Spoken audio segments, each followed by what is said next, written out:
아파트를 찾거나 또는 다른 부동산 찾아도 고객이 원하는 니즈죠, 니즈. 욕구가 있는 곳을 찾아야 되는데 그런 곳을 찾아보니까 제가 4가지로 크게 늘릴 수가 있더라고요. 아, 4가지? 네. 네. 제가 또 그런 걸 또 말씀 안 드리면 또 안 되잖아요. 맞아요.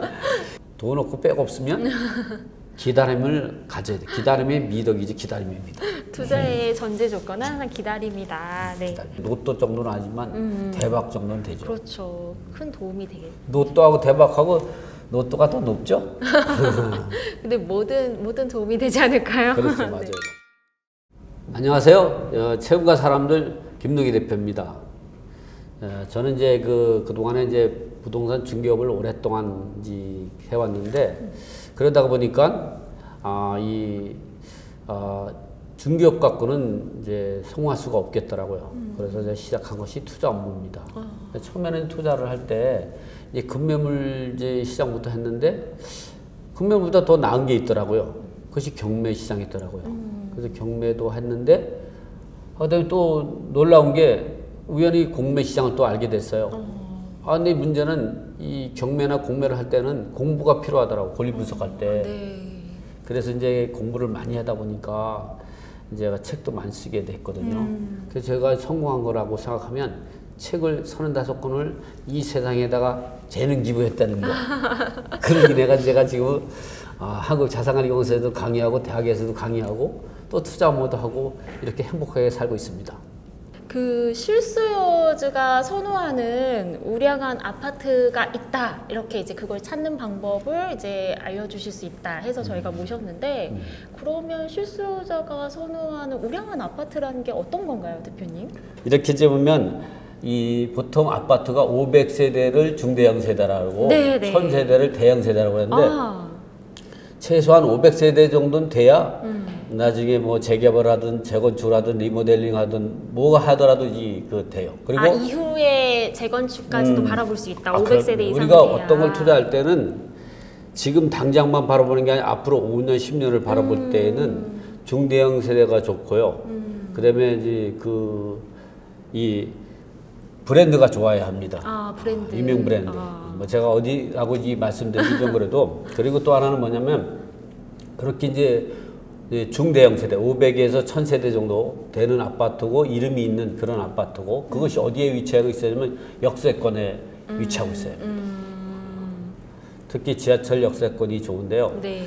거기 역세권이면서도 이 교육 학원이 좋으면 좋습니다. 초등학교, 학군을 갖추고 있는 초중고의 교육 학원이 좋아야 되고 생활 편의 시설이 좋아야 그런 지역은 누구나가 원하는 그런 물건이기 때문에 계속적으로 가격이 오를 수 있습니다.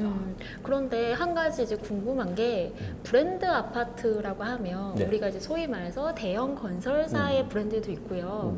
중소형 브랜드도 있어요. 건설사가 이제 내놓는 런칭하는.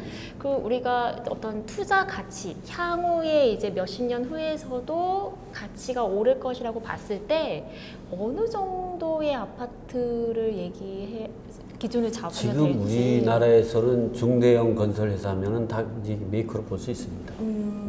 그럼 혹은 이제 중소형 정도의 건설사가 론칭하는 브랜드들도 괜찮을까요? 그렇죠. 그런데 그게 500세대 이상이 합니다. 500 이상. 전제 조건은 500세대 이상이어야 한다. 네. 그러니까 아파트 세대가 하다못해 이름이 없는 연립주택 같은 경우, 다세주택 같은 경우도 세대가 여러 세대가 해가지고 500세대 이상이 되면 이 가치가 굉장히 높습니다. 그러면 브랜드 가치가 조금 있다고 해도, 인지도가 있다고 해도 뭐 500세대 이하의 아파트들은 조금 후순위로 밀리는 게 조금 더 나을까요? 검토한 단계에서? 그런데 이제 그게 세대가 작으면 아무래도 이제 저렴하게 살 수 있는 그런 게 있죠. 그러니까 이제 우리가 지금 이야기하는 거는 제가 이제 실수요자가 선호하는 우량한 아파트라는 얘기를 할 때는 원론적인 얘기를 먼저 하고 그리고 이제 예외적인 얘기를 말씀드리려고 하는 겁니다. 그러니까 우리가 아파트가 중대형 세대가 좋고 아파트 이름이 있는 것이 좋다 이런 얘기는 원론적인 얘기죠. 그런데 그런 걸 살려면 가격이 비싸잖아요. 맞아요. 너무 비싸요. 또 역세권 주변과 이제 대중교통 이런 것들이 또는 교육학군, 우리나라에는 이제 교육학군이 초중고 또는 학원이 이제 우수한 대치동 같은 데가 또는 평촌에 보면 이제 또 그 교육 학군이 좋은 데가 있거든요. 또 일산도 있고 그 지역마다 다 있습니다. 그런데 가 좋고 또 이 주변에 비해 저평가되어 있는 아파트를 찾는 게 좋습니다. 근데 지금 같은 경우 첫 번째, 두 번째 이야기한 것은 높은 가격이 형성이 돼 있지만 주변 지역보다 저평가되어 있는 아파트가 있어요. 네. 그런 것이 뭐냐면 새 아파트 같은 경우는 5년 미만 된 아파트를 우리가 새 아파트라 그러고 네. 그런 아파트가 이 학군도 좋고 또는 이 교통 지역도 좋고 그리고 대형 아파트고 유명 브랜드다 그러면 그 아파트는 가격 차이 굉장히 높죠. 그런데 그거 말고 한 30년 한 이제 이상 된 아파트를 이제 그 투자한다 그러면 그보다 저렴하게 살 수 있습니다. 그런 걸 우리가 그 주변에 비해서 이 저평가되어 있다고 하죠. 예를 들어서 그런 것이 어디 있냐면 지금 같은 경우는 이제 어느 지역이라고 얘기하면 이제 그 편파성이기 때문에 말씀 좀 어려운데 예를 들어서 보면 지금 신안선이라고 10호선이 이제 개통이 되잖아요. 네네. 그게 이제 한 2024년 정도에 개통이 되는데 4년이 될지 5년이 될지 모르지만 한 2, 3년 후에 개통이 됩니다. 그런데 지금 영등포구 같은 경우는 대림동 쪽에 그때가 아파트 가격이 지금 보면 8억 9억대거든요. 30평대가 8억 5천에서 9억이면 살 수 있습니다. 그런데 그게 지금 7호선하고 2호선하고 지금 더블 역세권인데 신안선까지 가면 트리플 X권이 되잖아요. 그런 게 상당히 유리하죠. 그런데 그런 거를 이 10억 미만이면 살 수 있다는 건 대단히 영광이죠. 서울 안에서도. 네, 서울 안에서도 그런 데가 있습니다. 또 그런 이제 30년대 이상 된 아파트가 그 재건축 대상이라든가 또는 재개발 지역이 내에 있다. 그러면 비싸죠. 근데 그 주변에 있다. 그러면 주변이 재건축 재개발이 되다 보면 그 주변이 그 지역이 그 지역시설이 좋아집니다. 그로 인해서 그 아파트만 오르는 게 아니라 그 주변에 있는 아파트도 함께 오르죠. 저평가되어 있다고 지역하면 상대적으로 이 영등포나 이 동작구가 저평가되어 있어요. 서울 시내에서는 그리고 그 광진구도 저평가되어 있고. 그래서 제가 보기에는 새로 시작하는 사람이면 돈이 좀 적다, 적은 비용이 났다는 영등포 쪽에 신안선 쪽을 이제 그 대림동이나 신길동 이쪽에 투자를 바라보면 되고요. 이 동작구 같은 경우는 조금 비싸지만 한 2, 3억을 더 투자해서 투자할 수 있는 데가 있고 그런 데가 바로 이 그 대방전철역 같은 데 보면 현대일차 같은 경우는 지금도 그 30평대가 그 한 11억에서 11억 5천 살 수 있습니다. 지금 보면 건매물 나와 있는 게 제가 엊그저께 확인하니까 11억짜리인데 그건 11억 5천인데 계약하기 때문에 11억까지 이 가격을 좀 할인해 준다고 하더라고요. 그렇군요. 그리고 또 한 동짜리를 바라보면 그 주변에 또 신안 그 토텔이라는 아파트가 있어요. 한 120세대인데 그건 복도식이거든요. 그건 한 9억이면 30평대 9억이면 살 수 있어요. 또 한 동짜리를 따지면 또 이 노량진동에 가면 앞에 보면 이제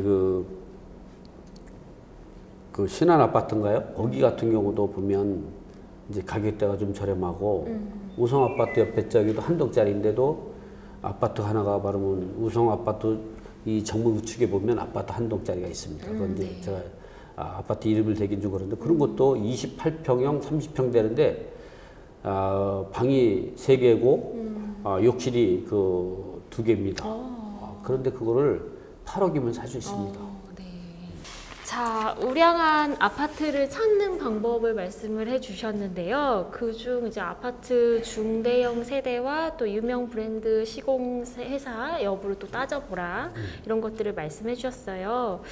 조금 더 여기에 이제 부연해 주시면 만약에 내가 이제 어떤 세대 이상은 되는데 중형 대형까지도 가깝긴 한데 브랜드가 조금 이제 우리가 소위 말하는 유명 브랜드가 아니거나 또 역세권에서 한 15분 이상 거리에 브랜드도 갖춰져 있고 세대도 좀 어느 정도 되는데 15분 이상 되는 곳 이런 것들은 그러면 우리가 실소유자 입장에서 봤을 때 투자해도 괜찮은지 아닌지 좀 고민이 되실 것 같아요. 이런 경우에 대해서 어떤 조언을 해주실 수 있을까요? 제가 세대가 이제 대형 세대, 500세대, 1000세대 되면 네. 또는 2000세대 되면 좋죠. 네, 네. 근데 그런 세대가 있다면 역세권에서 한 15분 거리도 괜찮습니다.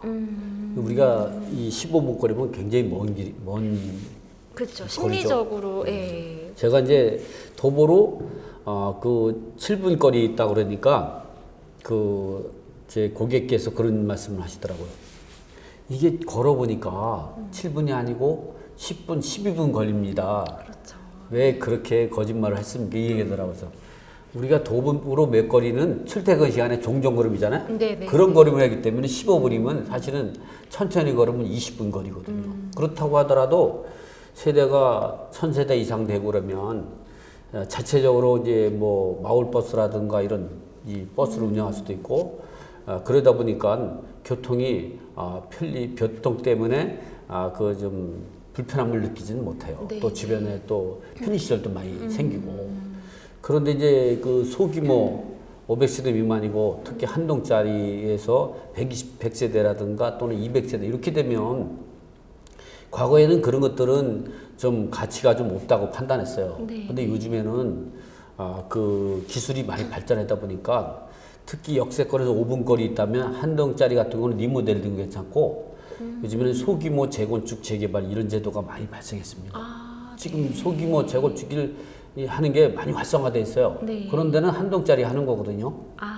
네, 네, 네. 이제 뭐 안전진단 같은 경우도 뭐 소규모 재건축하게 되면 좀 상당히 완화됐고 뭐 생략이 되거나 또는 이해하자는 재건축의 안전진단은 이해할 수도 있고 또는 생략할 수도 있고 이런 부분들이 있다 보니까 건설사들이 많이 적용하죠. 왜냐면 분양이 잘 되니까. 네. 그렇기 때문에 그런 거를 소규모 재건축을 하다든가 리모델링 하려면 리모델링은 연한이 15년입니다.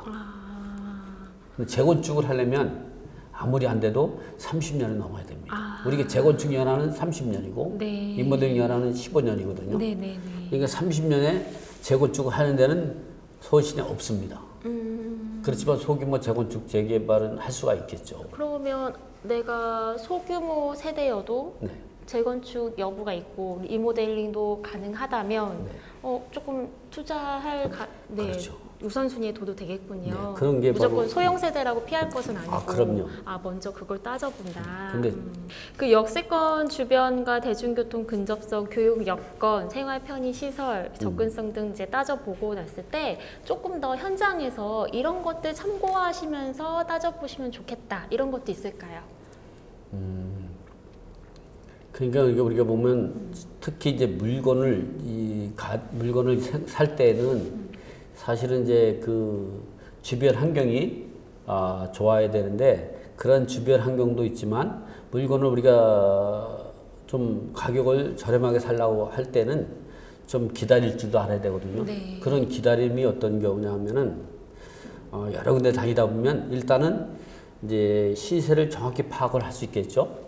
그리고 그 시세를 이제 그 낮춰서 사는 방법이 있습니다. 보통 아파트 보통 500만 원 정도 할인해서 살려고 하면 안 깎아주죠. 네.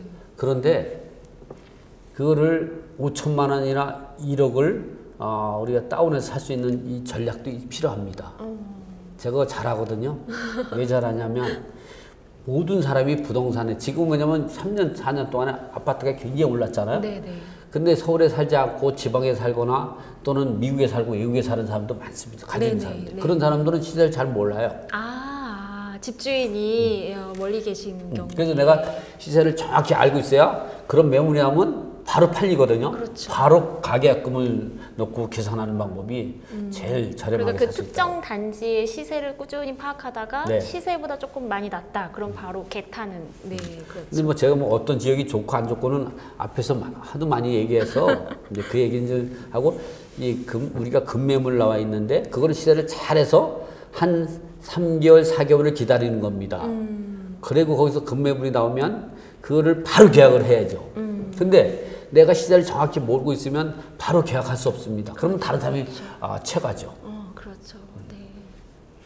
네. 우리가 경매나 이 공매를 하면은 가격을 싸게 살 수 있는데 문제는 모두가 경매나 공매로 할 수가 없잖아요. 그럼 급매물을 살려면 그 시세를 정확히 파악하고 계속적으로 바쁨을 팔다가 독수리가 이제 자기의 먹이를 잡아채는 것처럼 네. 그렇게 잡아채야 됩니다. 그러면 운이 좋으면 5천만 원 싸게 살 수가 있는 거죠. 그리고 항상 계약금 일부도 바로바로 현금을 그렇죠. 항상, 가지고 있어야 항상 되죠. 계약금 정도는 준비하고 있어야 됩니다. 네. 바로 이체할 수 있게. 그렇죠. 네, 그렇죠. 그런 준비까지 맞춰야 네, 또 우량한 아파트를 얻을 수 있다.